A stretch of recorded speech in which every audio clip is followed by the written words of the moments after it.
Hello friends, I am Dr. Rajat Saha, Senior Consultant and Unit Head, Head and Neck Oncology at Rajiv Gandhi Cancer Institute.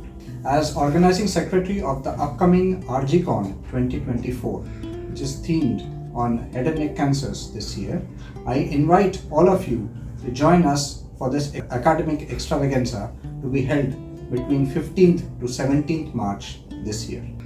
Head and neck cancers are one of the most common cancers to affect our people.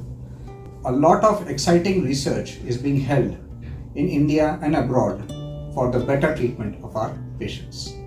The areas of interest include immunotherapy, targeted therapy, and more importantly, low dose, low cost chemotherapy, which can be used for the benefit of the majority of our patients. To know more about these areas, I would request all of you to please come and be a part of RGCON 2024.